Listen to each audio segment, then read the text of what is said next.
आप लोगों को मेरे गायत्री क्लासेस में स्वागत है।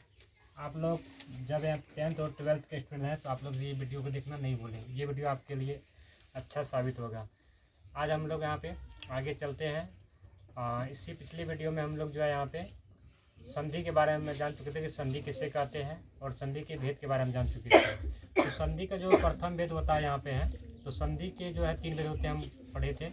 एक स्वर संधि, एक व्यंजन संधि, एक विसर्ग संधि।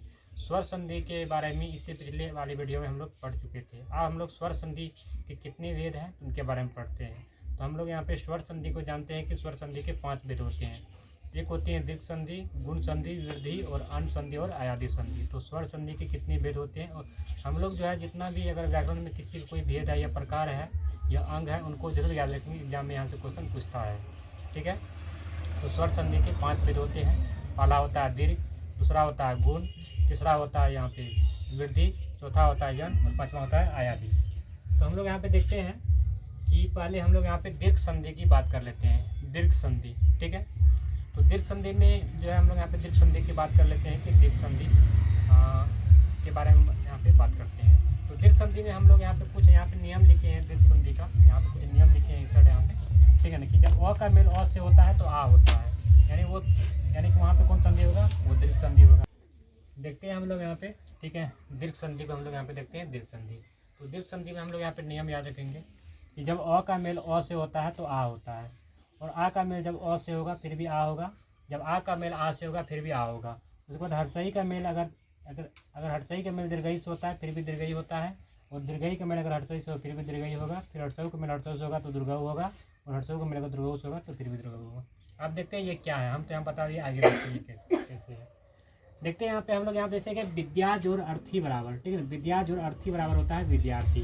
अगर यहाँ पे हम लोग देखते हैं विद्या बोले तो यहाँ पे क्या आया, इसमें आ मात्रा आया। फिर इसमें अर्थी, तो इसका जो पहला यहाँ पे देखेंगे यहाँ पे ये वर्ण को, तो इसमें अ है, तो आ और अ जुड़ के क्या बना आ। और आ हम लोग जानते हैं कि यहाँ पे जो आ स्वर है, लेकिन ये जो है अगर बात करेंगे तो ये क्या में आता है, तो ये दीर्घ स्वर में आता है। कौन स्वर में आता है, ये दीर्घ स्वर में आता है। पिछले क्लास की वीडियो में हम लोग यहाँ पे बात कर लिए हैं। चलिए हम लोग यहाँ पे देखते हैं। तो यहाँ पे जो है विद्या जो अर्थी बराबर होता है विद्यार्थी। तो हम क्या बोले यहाँ पे कि विद्या बोले तो इसमें आ की मात्रा है, और यहाँ पे अर्थी बोलेंगे इसमें अ की मात्रा है, यानी कि आ और अ जुट के बनता है यहाँ पे आ। तो आ कौन सा स्वर है, तो दीर्घ स्वर है, हम बताए थे इससे पिछले वाले वीडियो में हम लोग बताए थे यहाँ पे, ठीक है।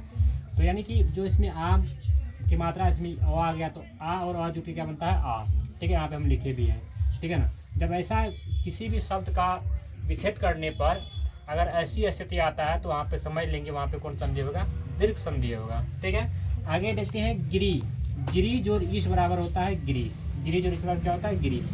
गिरी बोलते हैं तो इसमें मात्रा किसकी है, तो हर्षई की मात्रा है। किसकी मात्रा है, हर्षई की मात्रा है। इसमें किसकी मात्रा है, दीर्घई की।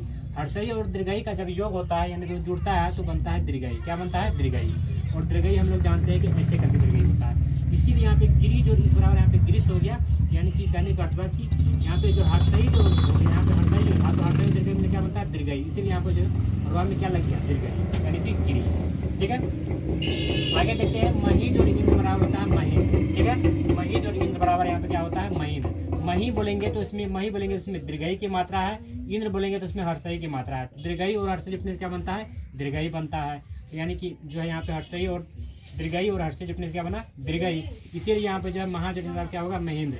तो ऐसी अगर स्थिति आएगा किसी भी जो है शब्दों का विच्छेद करने पर ऐसी स्थिति आएगा तो वहाँ पे हम लोग क्या रखेंगे, वो दीर्घ संधि होगा। कौन संधि होगा, दीर्घ संधि होगा। फिर यहाँ पे भानु जोड़ उदय है, तो भानु जोड़ उदय बराबर होता है भानु उदय। क्या होता है, भानु उदय, यानी भानु। अगर भानु बोलते हैं तो इसमें दुर्गाऊ की मात्रा है और इसमें हर्षऊ की मात्रा है। इसमें हर्षऊ की मात्रा है, तो दुर्गाऊ और हर्षऊ जुड़ता है तो बनता है दुर्गाऊ। क्या बनता है, दुर्गाऊ। तो याद रखेंगे भानु जोड़ उदय बराबर क्या होता है, भानु उदय।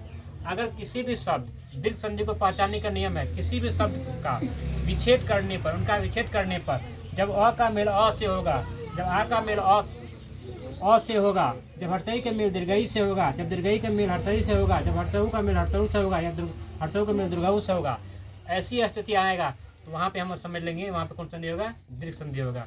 मुझे विश्वास है कि आप लोगों को ये वीडियो अच्छा लगा हो। आगे की वीडियो देखने के लिए मेरा channel YouTube channel Gayatri classes 1 को सब्सक्राइब करना नहीं भूलें और उसको शेयर करें। Thank you.